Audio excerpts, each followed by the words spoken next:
নমস্কার বন্ধুরা, blog with cooking চ্যানেলে সবাইকে স্বাগত। আজ আমি রান্না করব রিঠা মাছ। তা রিঠা মাছটা তোমাদের দাদা কিনে নিয়ে এসছে। এই যে মাছের পিস এরকম করে কেটে কেটে নিয়ে এসছে। আমি এই তেলে ধুয়ে নুন হলুদ মাখিয়ে রেখেছি। আর এটা আমি রান্না করব আলু দিয়ে, মাংসের মতন করে রান্না করব। এখানে নিয়ে নিয়েছি ধনে জিরে, এটা বেটে নেব। আর এখানে পেঁয়াজ, লঙ্কা, আদা, রসুন একসাথে বেটে নিয়েছি। আর এটা আমি কাশ্মীরি লঙ্কার গুঁড়ো এতে দেবো। আর গরম মশলা তো লাগছেই, নুন হলুদ লাগছে। বন্ধুরা, আমি আগের থেকে তেলটা দিয়ে দিয়েছিলাম। তা তেলটা গরম হয়ে গেছে, এখন আমি মাছটা দিয়ে দেবো।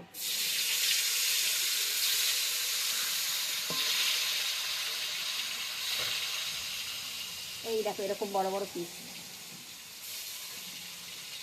এর থেকেও বড় হয়।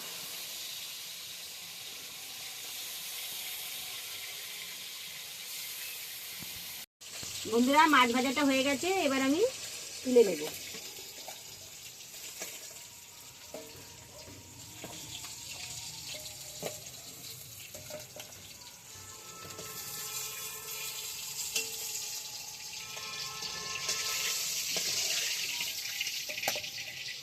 বন্ধুরা, এবার আস্ত জিরে আমি ফোড়নটা দিয়ে দেবো।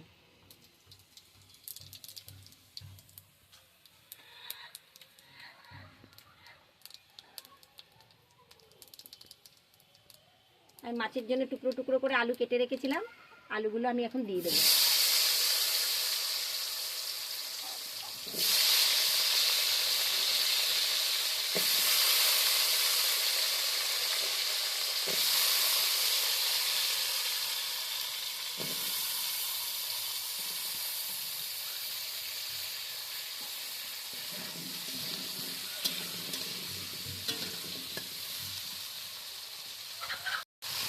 এবার নুনটা দিয়ে দেবো।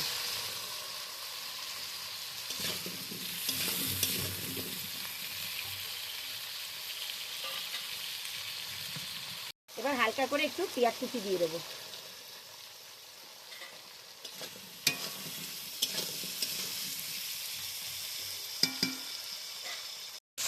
এবার পেঁয়াজ আলুটা ভাজা হয়ে গেছে, এবার আমি মশলাটা দেবো। এখানে জিরে, আদা, রসুন সব বেটে রেখেছিলাম, কাঁচা লঙ্কা এই দিয়ে দিলাম।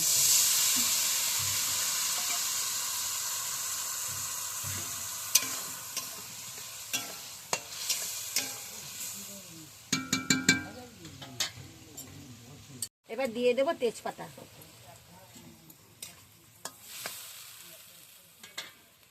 দিয়ে দেবো জিরে আর ধনে একসাথে বেটে দিয়ে নিয়েছি, দিয়ে দিচ্ছি।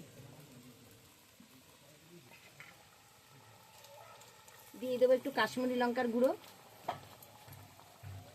কালারটা হওয়ার জন্য।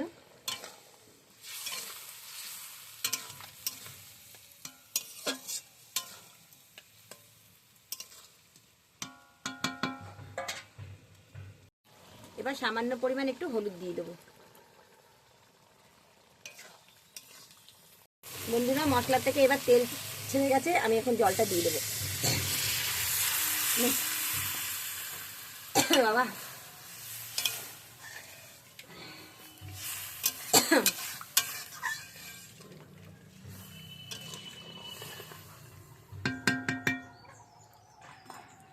বন্ধুরা, তোমাদের কমেন্টগুলো আমি পড়েছি, পড়ে আমার খুবই ভালো লেগেছে।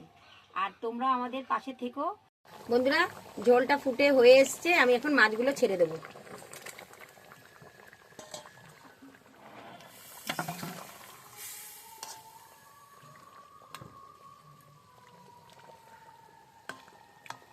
মাংসের মতন ঝোলটা লাগছে একদম দেখতে, তাই না বল? মাখা মাখা বেশ। বন্ধুরা, মাছের ঝোলটা হয়ে গেছে, এবার আমি নামিয়ে নেব।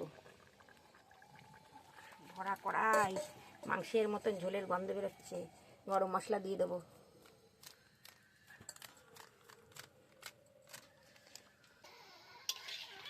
গরম মশলা দিয়ে দিয়েছি, এবার ভালো করে নাড়িয়ে দিয়েছি। হয়ে গেছে মাছের ঝোল, এবার নামিয়ে নিচ্ছি।